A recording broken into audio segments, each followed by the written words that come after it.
Reactor online. Sensors online. Weapons online. All systems nominal.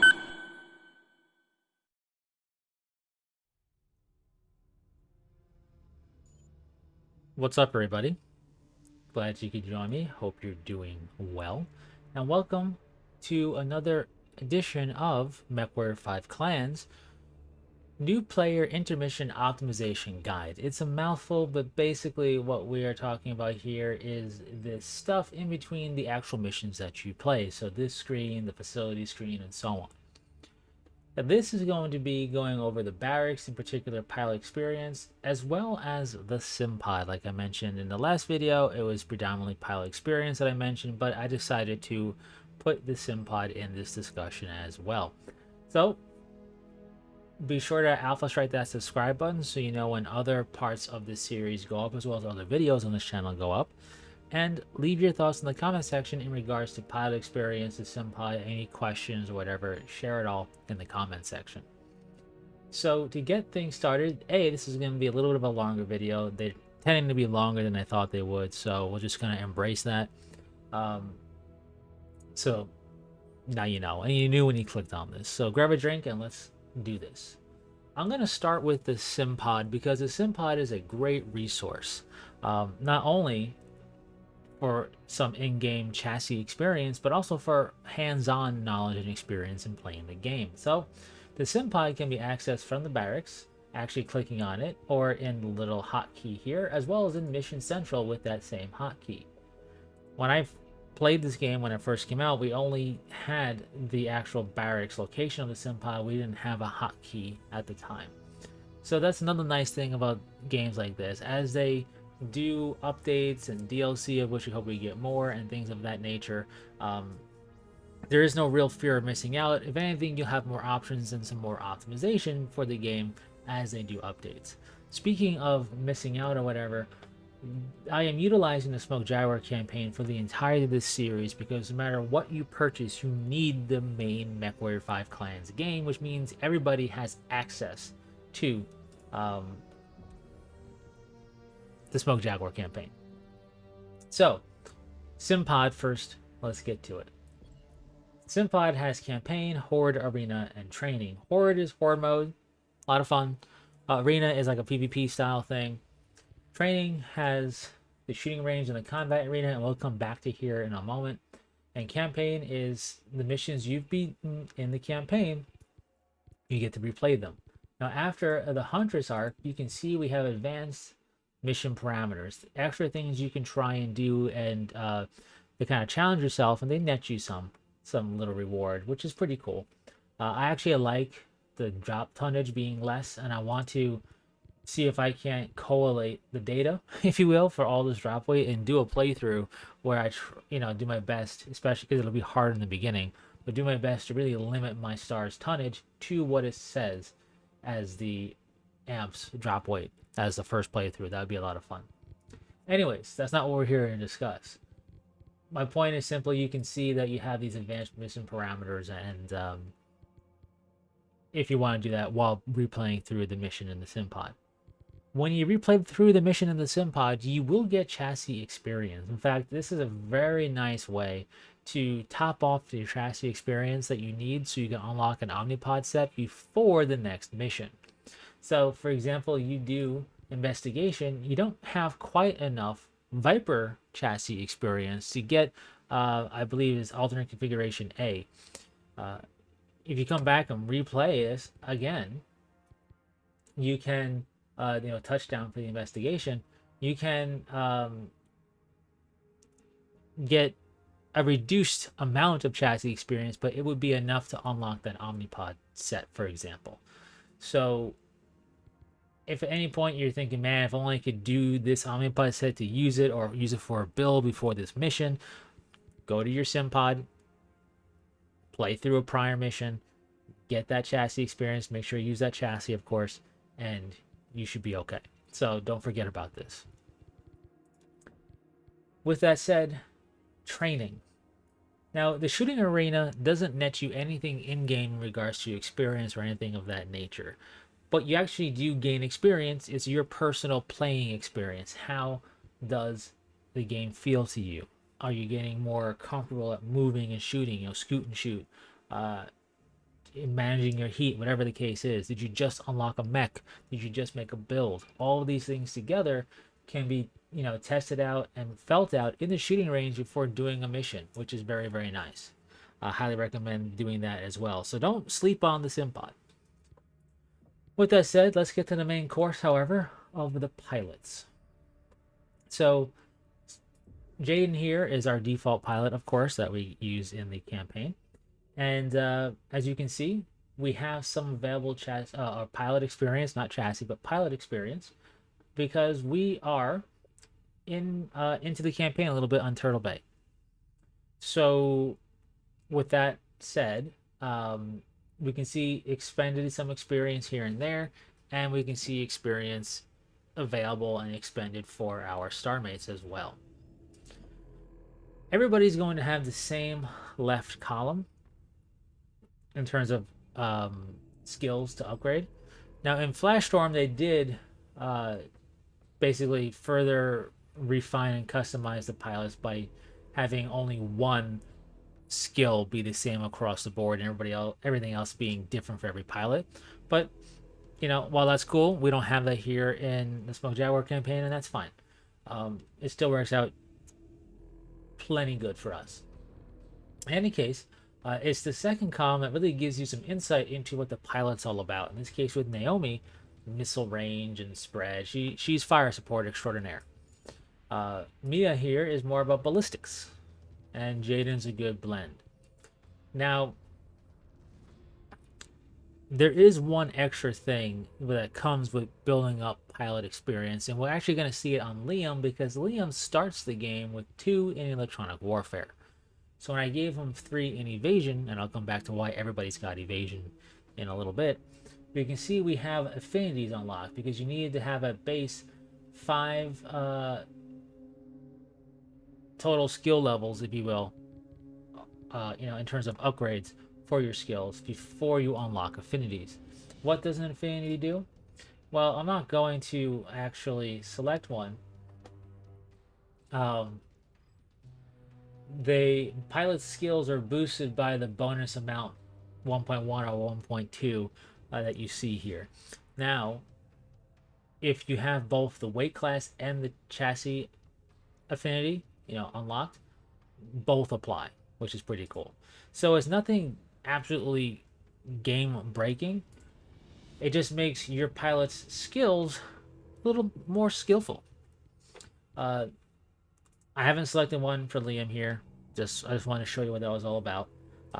Is this something that if you don't use it, you are going to definitely feel the adverse effects? No. I've had playthroughs I've completely forgotten to choose an affinity because I just don't think about them. They're nice, but don't get too caught up in them. In any case, with that said, how do we get this pilot experience? Well, as you can see, everybody has 3 skills that I've invested pilot experience in. Liam, of course, has the extra 2 from electronic warfare because we saw in training cutscenes how he was a hacker. Anyways, yet Jaden has a lot of available experience, more so than the rest. And this is because getting experience is going to be a crapshoot a little bit on case by case, playthrough by playthrough, mission by mission. With Jaden pretty much always going to have the most experience of the bunch because that's who you default to play as. You're going to be doing pretty much most of the heavy lifting, right? You're going to be doing all of the stuff, all the piloting, all the surviving, for sure, hopefully, right? And probably getting most skills or most damage a lot of the time, depending upon, of course, the mission. All this matters, including surviving the mission, which is why Jaden is more than likely going to have the most skill or the most pilot experience to spend throughout the campaign.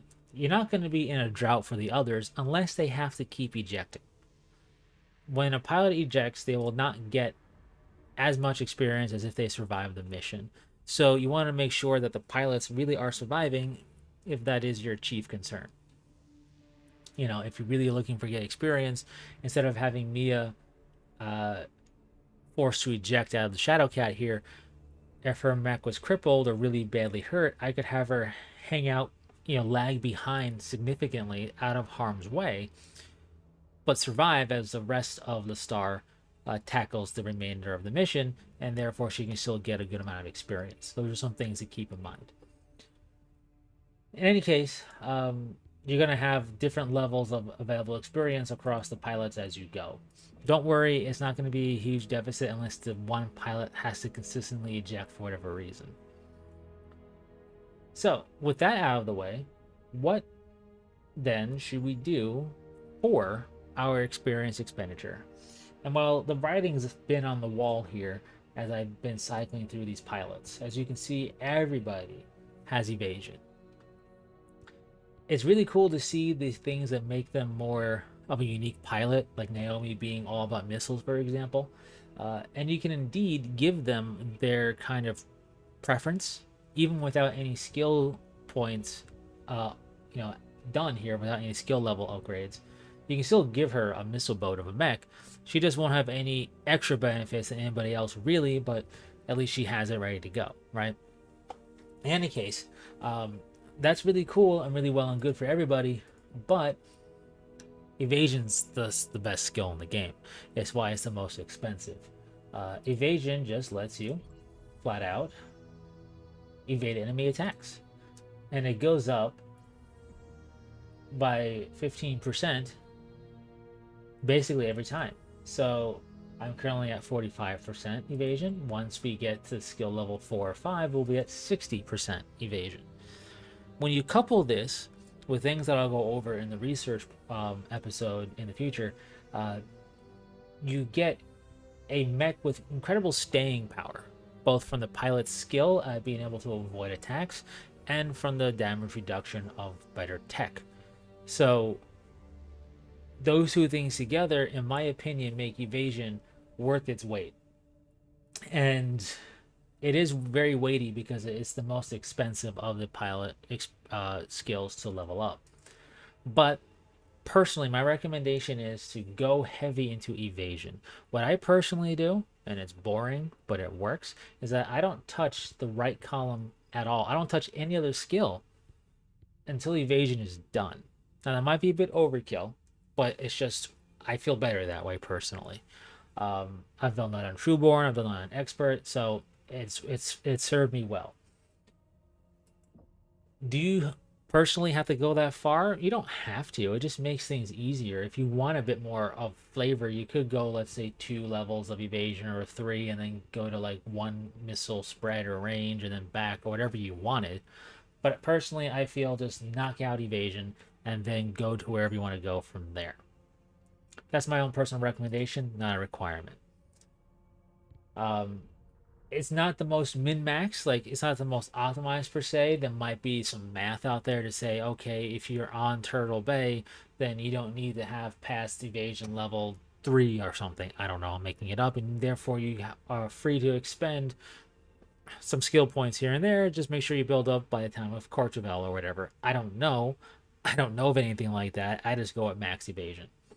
But after max evasion, then you can start really delving into the pilot's specialties, or in the case of Jaden, what you like the most. I'm all about energy, so energy range would be my very next thing to go with after evasion on Jaden.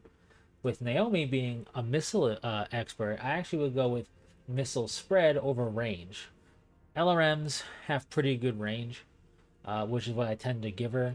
If you are going to give her a bunch of short range missiles, they'll be fine.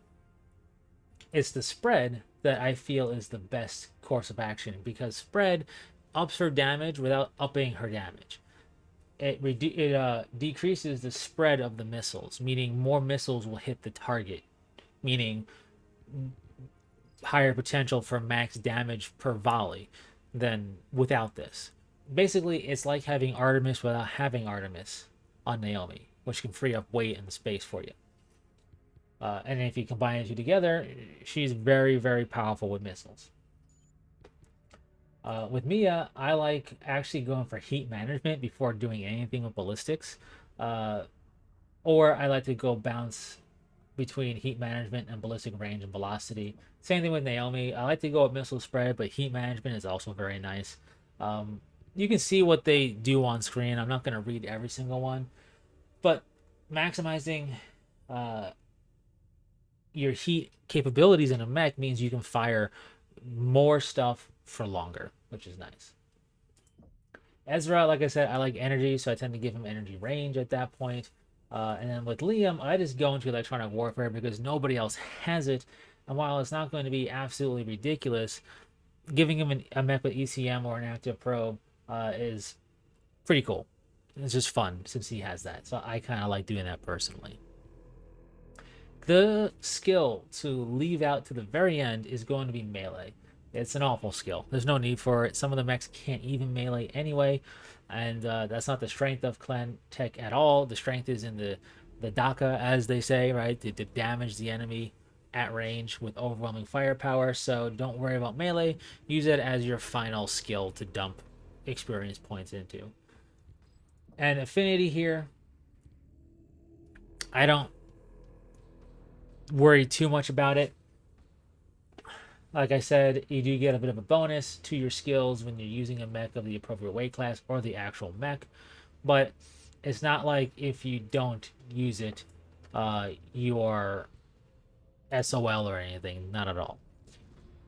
And that's going to be pilots and experience. You don't get pilot experience really for doing the SimPod missions.